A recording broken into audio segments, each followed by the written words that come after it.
So once you've created a new publication, and you generally understand the components of the Backstage view, it's important to become more comfortable with the rest of the Publisher application's interface. So let's start from the top of the screen and work our way down to better understand the components of the interface. So first, I always like to start in the upper left-hand corner of the screen, which is where you'll see the Quick Access toolbar, which is present in other Microsoft Office products, so it might be something that's already familiar to you. The Quick Access toolbar contains icons for frequently performed commands within the application. And by frequently performed commands, that means commands that you frequently perform. It's customizable. But by default, the Save, Undo, Redo, and Print Preview icons are available. If you'd like to add additional icons to this toolbar in order to save you time in the future, you can click the down arrow that's right next to the Print Preview button.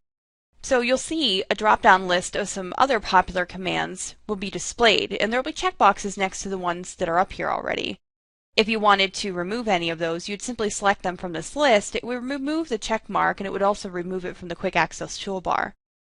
So if you're looking for a command that is not displayed on this list, you can select the More Commands option, and it opens up the Publisher Options dialog box.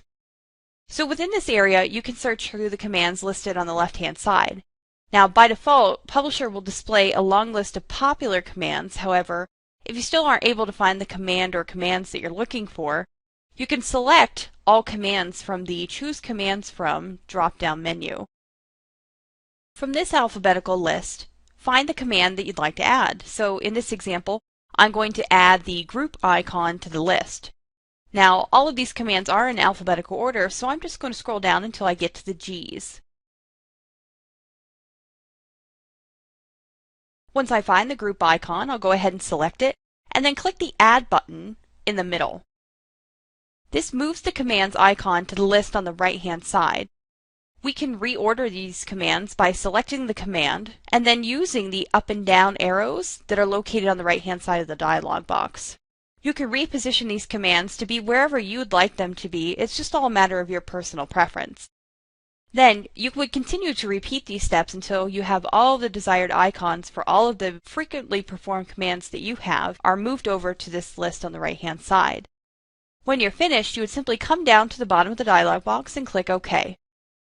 Just below the Quick Access toolbar, you'll see the ribbon. And the ribbon is made up of tabs such as Home, Insert, Page Design, Mailings, Review, and View.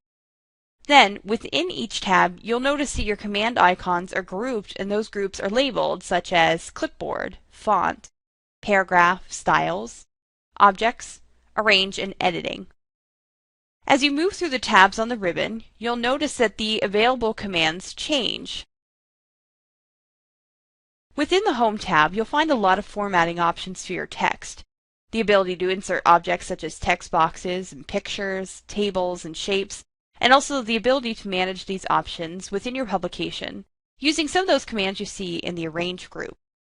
The Editing group allows you to find certain text or formatting within the document, and the Replace option will allow you to find specific text or formatting and replace it with something else. The Insert tab provides you with commands for inserting objects within your publication. In addition to inserting objects, you also have the option to insert pages or catalog pages as well. The Page Design tab allows you to change properties of a page, such as its margins, its orientation, and its size. In addition to these options, this tab contains commands related to color schemes, font schemes, and also changing the page's background.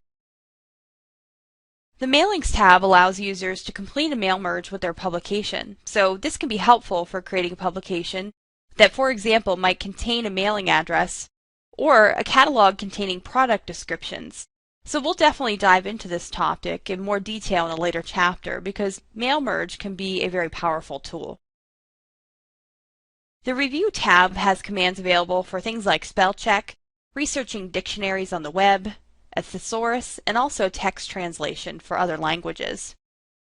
And last but not least, if we click the View tab, you can also see this is where we can view master pages, which we'll talk about later, show or hide elements on the pages such as guides, rulers, the scratch area, or baselines, again, all of which we'll discuss in more detail later.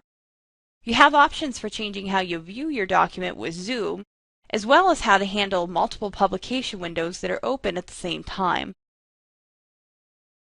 Below the ribbon on the left-hand side of the screen, you'll also notice the Pages pane. This pane can be hidden by selecting the left arrow, or you can choose to display it again by selecting the right arrow. If you'd like to resize the pane, you can hover your mouse over the right edge until you see a double left and right arrow. Then you can left-click hold and drag your mouse to the left or right, and notice that it resizes the Pages panel. Within this pane, notice that you'll see a list of all the pages within the publication, and the pages will be displayed as thumbnails that you can easily click to navigate around. But in this case, as you can see, we only have one page, but you'll notice later that as we add more, they will be displayed in this left-hand pane as well. In the middle of the screen, notice that you can see the workspace where your blank page is displayed. The extra space around the blank page is also called the scratch area, which is where you can store objects, such as images, until you're ready to place them in their appropriate place within the publication. So, when the scratch area is turned on, these objects will be displayed in this blank area around the page, despite which page you're viewing within the publication.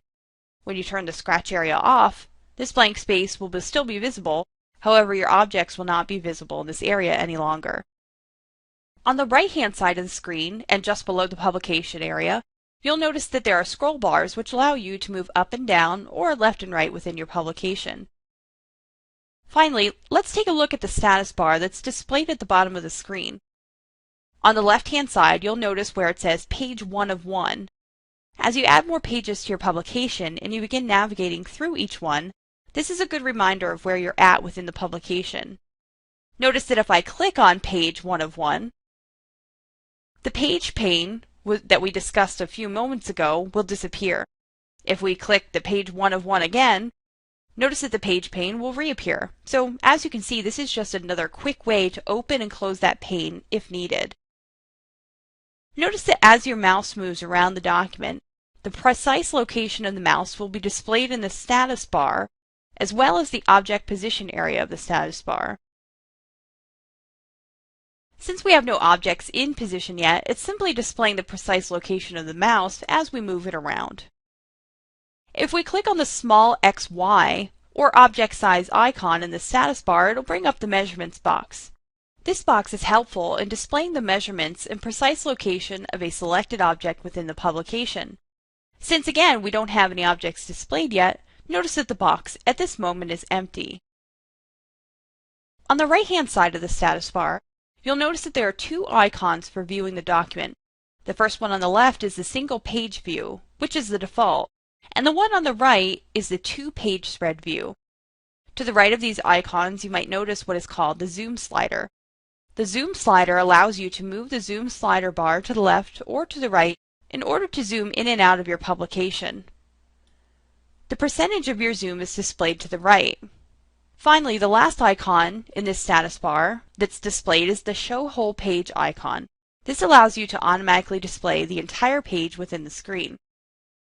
So it's important to keep in mind that if at any time you'd like to remove the options from the status bar, you'd want to right-click your mouse in the status bar and then select the options that you'd like to remove. In this case, everything's displayed, and we can see that a check mark is displayed to the left of each option.